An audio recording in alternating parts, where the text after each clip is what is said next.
warahmatullahi wabarakatuh. Waalaikumsalam warahmatullahi wabarakatuh.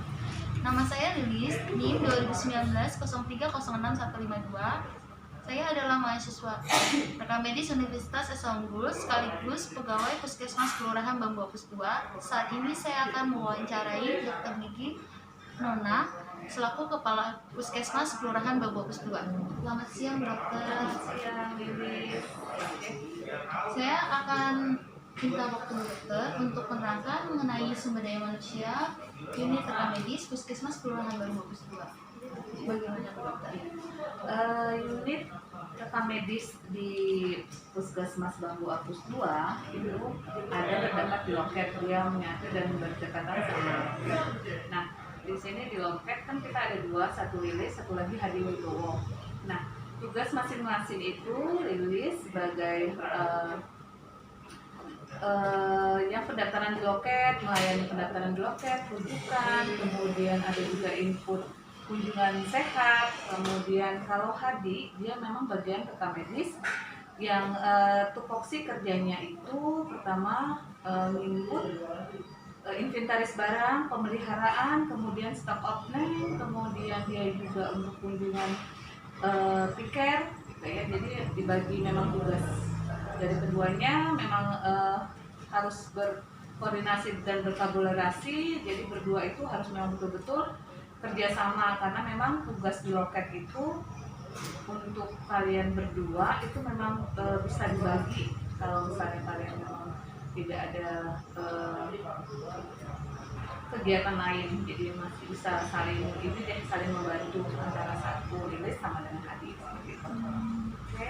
Kalau untuk kebutuhan personal di Puskesmas Kelurahan Bambu Apus 2 untuk tenaga rekam medis apakah sudah mencukupi atau Iya, kalau untuk sebenarnya kalau rekam medis itu kan ada khusus ya. Kalau untuk di rumah sakit itu memang ada kejuruan atau jurusan yang memang untuk rekam medis. Tapi kalau di sini kita masih pakai petugas loket administrasi. Jadi sesuai dengan tupoksi itu masih bisa ditoleransi untuk pelayanan di loket puskesmas karena administrasi yang untuk petugas medis bisa di-tackle ataupun bisa di-handle oleh petugas admin yang rekam medis itu ya sesuai dengan ANJAP dan ABK itu bisa udah memenuhi standar karena memang kalau untuk puskesmas kelurahan Bambu Apus memang hanya dua untuk administrasi dan bisa merangkap sebagai petugas rekam medis. Kalau untuk prosedur pelayanan rekam medis yang sudah diterapkan dari Puskesmas Kelurahan Bambu Apus 2 menurut dokter apakah masih dalam kategori sesuai atau memang masih ada yang kendalanya? Kalau untuk rekam medis ya karena kita kan semua pakai link dan sistem ya.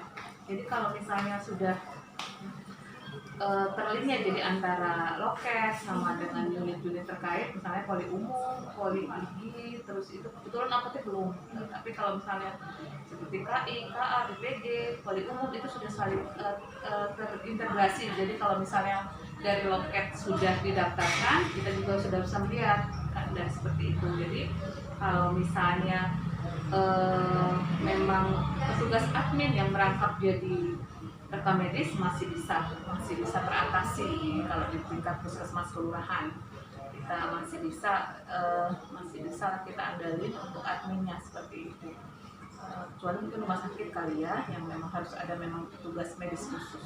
Kalau menurut Bu Dokter apakah tenaga kerja di Puskesmas Kelurahan Bambu Apus 2 ini sudah sesuai dengan ANJAP atau bagaimana? Yang untuk apa petugas rekam medis ya khusus rekam medis. Sebenarnya kalau secara aturan itu di petugas di loket itu harus ada admin dan petugas medis ya rekam medis karena memang kita juga sudah akreditasi. Nah secara aturan memang harus ada rekam medis di puskesmas kelurahan. Tapi ya sejauh ini kan belum ada ya. Tapi kita juga sudah mengajukan untuk permintaan adanya petugas rekam medis di puskesmas kelurahan. Kenapa? Karena mereka tuh lebih tahu ya. Jadi ada beberapa hal yang di rekam medis itu yang harus lebih detail. Jadi memang petugas admin itu ya kalau kita katakan memang tugasnya jadi rangkap gitu. Sebenarnya petugas rekam medis itu ya beda sama admin seperti itu, tupoksi dia ataupun kompetensi dia itu berbeda seperti itu. Ya jadi sangat diperlukan kalau untuk rekam medis di kelurahan itu, di puskesmas kelurahan. Untuk harapannya ke depannya bagaimana Dokter untuk rekam medis? Ya. Saya sudah mengajukan permohonan untuk di Puskesmas Kecamatan Cipayung untuk bisanya salah satu dari petugas admin saya untuk bisa melakukan pelatihan ataupun mengambil jenjang yang lebih tinggi yang diperuntukkan untuk rekam medis ini gitu. Jadi kita bisa lebih bagus kalau misalnya ada rekam medis di puskesmas ini seperti itu. Terima kasih banyak waktunya Bu Dokter. Sama-sama. Assalamualaikum warahmatullahi wabarakatuh. Waalaikumsalam warahmatullahi wabarakatuh.